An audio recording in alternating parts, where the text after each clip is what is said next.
안녕하세요, 창기올림입니다. 오늘은 신축 아파트 단지 바로 앞에 있는 보이시는 이 건물을 소개해드리려고 합니다. 지금 현재는 2종 일반 주거지역이지만 일반 상업지로서의 종상향 이슈까지 있는 건물이니까 한번 끝까지 영상 살펴보시면 좋겠습니다. 지하 1층부터 4층까지 허가를 받았고 약간의 경사가 있어서 반지층이 너무 깊게 박혀있는 느낌은 아닙니다. 주차는 정면에 1대, 측면에는 2대가 가능합니다. 초역세권이라고 하는데 얼마나 초역세권인지 한번 위치를 보고 가겠습니다. 동작구 상도동에 위치한 건물입니다. 보시는 것처럼 7호선 상도역까지 약 100m가 조금 넘는 위치에 있습니다. 반경 1km 안쪽으로는 중앙대학교와 숭실대까지 있어서 학생들의 수요와 7호선 직장인들의 수요까지 함께 가져갈 수 있을 것으로 보여집니다. 바로 앞에 있는 약 2년 전 정도에 입주한 롯데캐슬 아파트도 우리 건물 토지경계선과 접하고 있습니다. 지금 보시면 옆에 있는 건물과도 간격이 조금 있고 앞에 있는 건물도 도로를 건너서 있고 동쪽과 남쪽으로는 아파트의 건축선의 경계에 있어서 개방감이 있는 건물의 형태를 하고 있습니다. 앞으로 아파트 쪽은 최소 30년은 어떤 다른 건물이 들어오거나 하진 않을 테니까 빌라들로 막혀있는 것보다는 훨씬 낫겠죠. 그럼 물건 정보를 보겠습니다. 소재지는 서울특별시 동작구 상도동입니다. 대지 면적은 약 50평, 지하 1층부터 지상 4층까지 2023년도에 사용 승인된 건물입니다. 매매 가격은 35억, 월세는 약 1,000만원 정도 나오고 있고 실투자금은 7억 4천입니다. 실투자금 약 7억으로 1,000만원의 수익이 나는 건물입니다. 물론 보증금의 양도 적지 않기 때문에 전세 비율을 줄이고 월세로 전환을 조금씩 한다면 수익은 더 커질 것으로 예상이 됩니다. 이제 내부 한번 살펴보시죠. 들어오시면 좌측으로는 계단이 있습니다. 지하층을 한번 내려가 보겠습니다. 계단을 꽤나 많이 내려가는 느낌인데 해당 건물이 입구 쪽은 높고 반대쪽은 낮기 때문에 호실에서 창을 높게 빼려면 입구 쪽을 깊게 파야 호실이 밝고 환기가 잘 되겠죠? 지하에는 총 4개의 호실이 있습니다. 현재는 중앙대생 2개 호실, 숭실대생 2개 호실 이렇게 각각 임차 중이라고 합니다. 이건 그냥 창고 공간인 것 같습니다.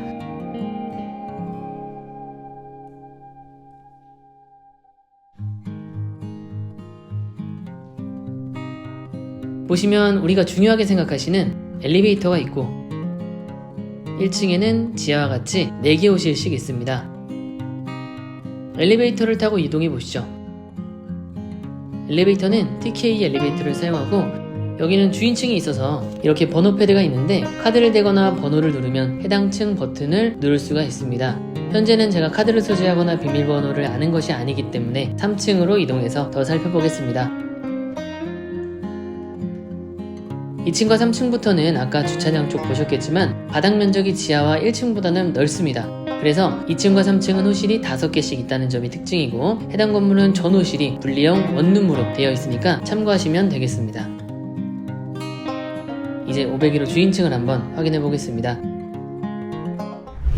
주인층은 3층과 4층의 중간 부분에 중문을 설치해서 계단의 반개층 정도를 여유있게 사용하고 있습니다. 그 중문 이후부터는 이렇게 바닥을 별도의 마감을 해서 신발을 벗고 이용이 가능합니다. 그리고 우측으로는 옥상으로 올라갈 수가 있는데 그건 이따가 주인층을 보고 다시 살펴보도록 하겠습니다. 앞으로는 엘리베이터가 있고 아까 제가 엘리베이터에서 언급드렸던 주인층에서 바로 타고 내려갈 수 있는 형태라고 보시면 됩니다. 주인층 현관문을 들어오면 3단 슬라이딩 중문이 보이고 우측으로는 신발장, 좌측으로는 방이 하나 있습니다. 방에는 시스템 에어컨 하나와 한쪽 벽면은 모두 빌트인 수납장으로 채워져 있습니다. 제가 아까 언급은 안 했지만 해당 건물의 전 호실은 분리형에 모두 시스템 에어컨이 옵션으로 들어가 있습니다. 여기서 시스템 에어컨은 천정형 에어컨을 말하는데 일반 벽걸이보다 약 70만원 정도씩은 비싸다고 보시면 됩니다. 이제 내부로 들어와 봤습니다. 좌측으로는 주방이 이렇다고? 라고 생각하실 수 있는데 여긴 보조주방 겸 세탁실 공간을 활용하는 다용도 공간입니다. 어머니들이 곰탕을 끓이시거나 이러실 때 집안에서 하게 되면 너무 덥고 냄새도 나니까 별도 보조주방을 만들어 놨다고 보시면 됩니다. 이제 대망의 거실입니다. 거실이 상당히 크죠? 주방도 깊숙하게 잘 빠진 모습이고요. 거실에도 물론 에어컨이 있고 거실에서는 아까 롯데캐슬 단지 안쪽이 보입니다.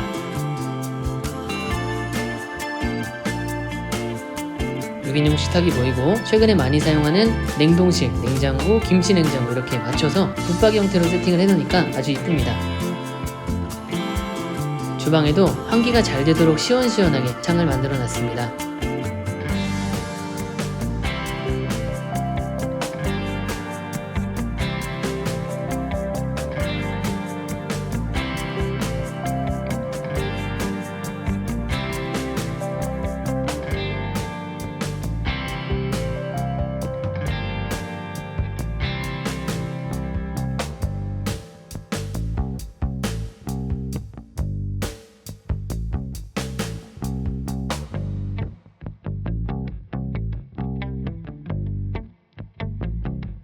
그리고 안방과 안방 화장실을 한번 보았습니다.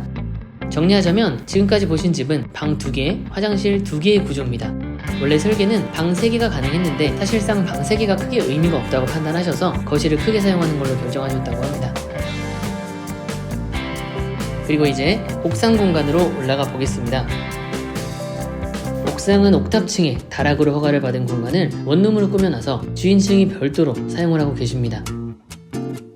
3층 계단층 중간쯤에 별도의 문이 있기 때문에 타인의 출입이 어렵다는 점 참고해 주시면 되겠습니다. 나중에 사용을 안 한다고 하시면 옥탑을 새로 주셔도 됩니다. 옥탑은 이렇게 바닥에 인조잔디 매트 비슷한 걸 깔아 놓았습니다. 뒤쪽으로는 아파트 단지가 보이고 옥탑층 건물도 보입니다. 영상 많이 보셔서 아시겠지만 원래는 이런 모양의 건물이 사선으로 만들어져서 밑에 주인층과 복층 형태로 이용할 때 다락으로 허가를 받은 부분입니다. 하지만 대부분 복층의 실용 가치가 많이 없다 보니 층고를 높여서 사용을 합니다. 물론 이게 사용하게 되면 불법 건축물이 되겠지만 이행강제금을 내는 것보다 활용하시는 가치가 더 높기 때문에 대부분 위반 건축물을 만들곤 합니다. 하지만 현재는 해당 건물은 위반 건축물로 등재되어 있지는 않습니다.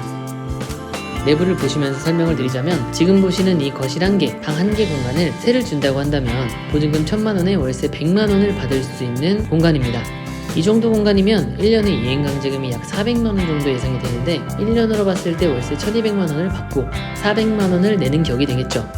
선택은 여러분의 몫입니다. 이제 다시 외부로 나가보겠습니다.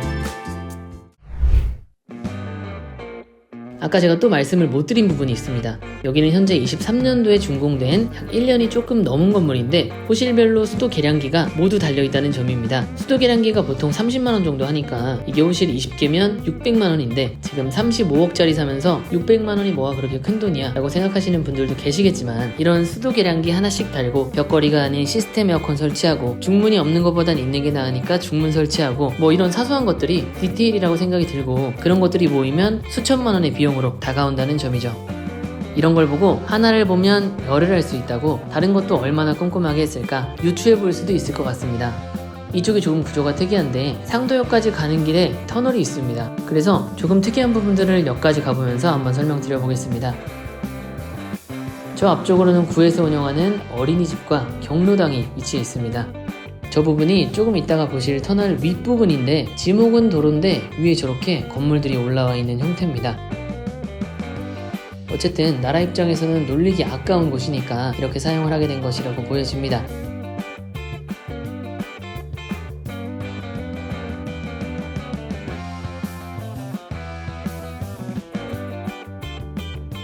여기는 카멜커피라는 카페인데 주택을 개조해서 아주 감성적으로 잘 만들어 놨더라고요. 지난번에 갔을 때도 사람도 많았습니다. 그리고 맞은편으로는 경로당이 있습니다. 아까 보셨던 어린이집을 포함해서 경로당, 여기 공원까지도 모두 터널 위쪽 공간이라고 보시면 좋겠습니다. 아래쪽까지 내려오면 큰 대단지, 브랜드 아파트 단지들이 있습니다. 더샵도 보이고 아까 우리 건물이랑 인접해 있던 아파트 단지가 바로 이 아파트입니다. 롯데캐슬 아파트이고 이 단지가 처음에는 약간 언덕도 있고 주 출입구 쪽 느낌이 사실상 좋지 못하다 보니까 처음에는 별로라고 하시던 분들이 많으셨는데 지나고 나니까 여기랑 아주 가깝고 내부 조경도 잘 되어 있다는 그런 말씀들도 하시더라고요. 위로 살짝 올라가 보면 아까 소개해드렸던 건물이 살짝 보입니다. 거의 아파트 인프라를 같이 사용한다고 보셔도 무방합니다.